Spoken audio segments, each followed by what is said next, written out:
আসসালামু আলাইকুম আরহামতুল্লাহি ওয়া বারাকাতুহু। আল্লাহ পাক রব্বুল আলামিন তিনি যে হুজুর পাক সাল্লাল্লাহু তাআলা আলাইহি সাল্লামের উপর আল কুরআন নাযিল করেছেন, তার মধ্যে সূরা ইউনূসের ৬২ নম্বর একটা আয়াত। এই আয়াতে তিনি বলেছেন, আলা ইন্না আউলিয়া আল্লাহি লা খাউফুন আলাইহিম ওয়ালা হুম ইয়াহজানুন। আল্লাহ পাক রব্বুল আলামিন বলেন যে তোমরা আমার বন্ধু বা ওলিদের নিকট থেকে তোমরা সাবধান হয়ে যাও, তাদের ভয়ও নাই, দুশ্চিন্তাও নাই, তাদের সম্বন্ধে তোমরা কেউ মন্দ ভাবিও না, এবং আমার অলির কাছ থেকে তোমরা খুব সাবধানতা অবলম্বন করবে। এরকম আয়াত নবীদের ক্ষেত্রে একবারও আল্লাহ পাক রব্বুল আলামিন তিনি বলেননি, কিন্তু আল্লাহর অলিদের ক্ষেত্রে আল্লাহ বলেছেন। কিন্তু এখানে নবীদের সম্মানটা থেকেও আল্লাহ পাক রব্বুল আলামিন তিনি অলিদের সম্মানটা একটু বাড়িয়ে দিয়েছেন। এটা আমি দিইনি, আল্লাহ পাক রব্বুল আলামিন দিয়েছেন। আর সমগ্র কোরআন শরীফের মধ্যে একটা জায়গায় বললেন নাই আল্লাহ যে আমি হলাম নবী রসুল। আল্লাহ পাক রব্বুল আলামিন বলেছেন ওয়ালিউল্লাযিনা আমানু, আমি মুমিন সম্প্রদায়ের ব্যক্তিদের আমি হলাম অলি। এখানে আল্লাহ পাক রব্বুল আলামিন বলেন নাই যে আমি মুমিনদের নবী। তাহলে এখানে আল্লাহ পাক রব্বুল আলামিন তিনি নিজেকে নবী বা রসুল না বলে অলি দাবি করেছেন, এবং সেই অলির সম্মান আল কোরআনে বৃদ্ধি করেছেন। এরপরে দেখুন আর কয়েকটা উদাহরণ দিচ্ছি যে আল্লাহর অলিদের থেকেও নবীর পদমর্যাদা একটু ক্ষুণ্ণ করে দিয়েছেন। আমি বলছি না যে নবীদের পদমর্যাদা নেই, কিন্তু আল্লাহ পাক রব্বুল আলামিন যেমন মুসা আলাইহিস সালামকে ইলমে লাদুনী জ্ঞান শিক্ষার জন্য কোথায় পাঠিয়েছিলেন? অন্য কোনো নবীর কাছে নয়, একজন আল্লাহর ওলি যিনাকে খিজির আলাইহিস সালাম বলে সবাই চিনেন, আবার কেউ বলে পানির পীর খিজির আলাইহিস সালাম, এটাও অনেকে জানেন। ব্যক্তি একজন, তাহলে সেই খিজির আলাইহিস সালাম তিনি কিন্তু নবী বা রসুল নন, তিনি হলেন একজন আল্লাহর ওলি।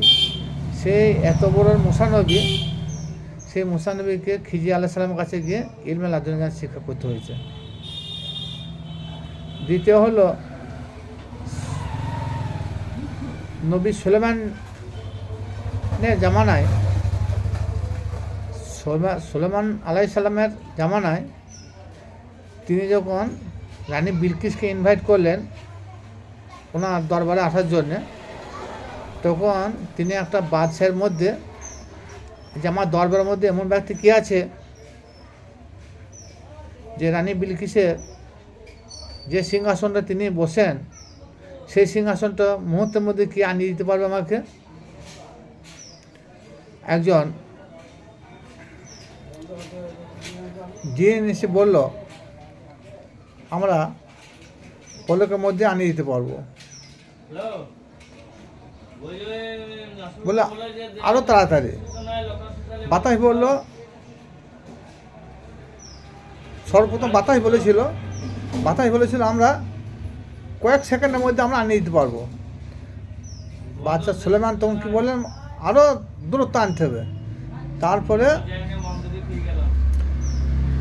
জিনের বাদশাহ সে এসে বললো আপনার চোখের পালক ফেলতে না ফেলতে আমি রানী বিলকিসের সিংহাসনটা আপনার দরবারে হাজির করব।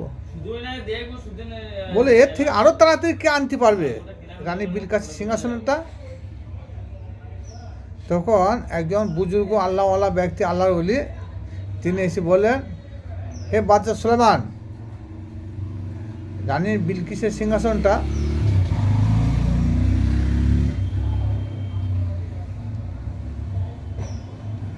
আপনার যত তাড়াতাড়ি দরকার আমি তত তাড়াতাড়ি এনে দেবো, শুধু আপনি চোখটা খোলা আছে, চোখটা মুজুন, আর সঙ্গে সঙ্গে চোখটা খুলুন, তারপরে দেখতে পাবেন যে না, রানী বিলকিসের সিংহাসনটা আমার দরবারে হাজির হয়ে গিয়েছে। তা রানী বিলকিসের সিংহাসনটা কিন্তু এক নিমিষের মধ্যে একজন আল্লাহ হাজির করে দিলেন। এখান থেকে বোঝা গেল যে না, বাতাসে থেকেও, জিনের থেকেও, নবীর থেকেও, কারণ কেন নবী বলছে এখানে, কারণ সুলেমান আলাইহিস সালাম তিনি একজন নবী ছিলেন এবং আল্লাহ রসুল ছিলেন। তাহলে তিনি তো পারতেন, তিনি পারলেন না, কী করবেন? একজন আল্লাহ ওলি রানী বিলকিসের সিংহাসনটা সেকেন্ডে ভরসা হইল না, বা নিমিষে ভরসা হইল না।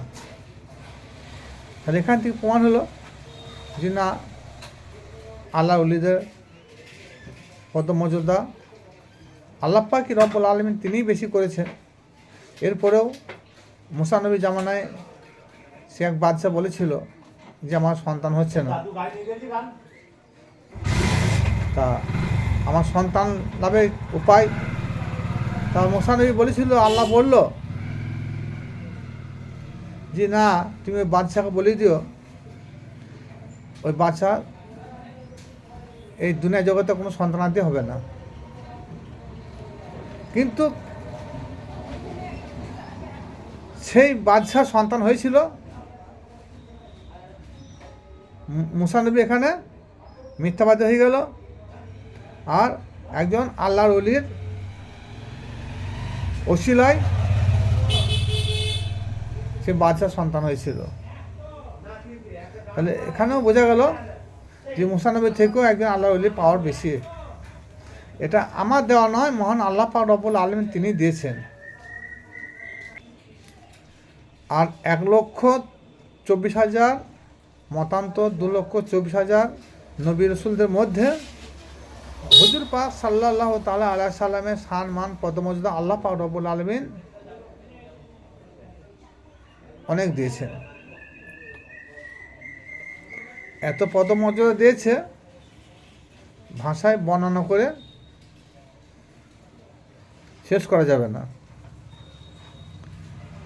এরপরেও হাদিস শরীফে এসেছে যে হুজুর পাক সাল্লাল্লাহু তাআলা আলাইহি সাল্লামকে যত কিছু মর্যাদা আল্লাহ পাক রব্বুল আলামিন দিয়েছেন, সমস্ত মর্যাদার অপেক্ষায় মাওলা আলীর শান মান অনেক বেশি করেছেন। এটাও আল্লাহ পাকের ইচ্ছা। কারণ আল্লাহ নবী পাক সাল্লাল্লাহু তাআলা আলাইহি সাল্লাম তিনি হলেন রিসালাতের হকদার, মাওলা আলী হলেন বিলায়তের হকদার। আল্লাহ নবী তিনি মিরাজ করেছিলেন, মাওলা আলী তিনিও মিরাজ করেছিলেন। যখন সে কাবা ঘিরের মধ্যে যখন সে বুত ধ্বংস করতে গিয়েছিল, এটা একটা লম্বা চড়া ঘটনা আছে, কিন্তু সংক্ষিপ্ত বললাম।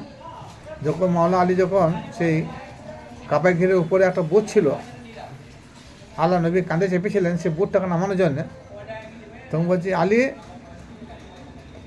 তুমি বুটটা লাগাল পেয়েছো?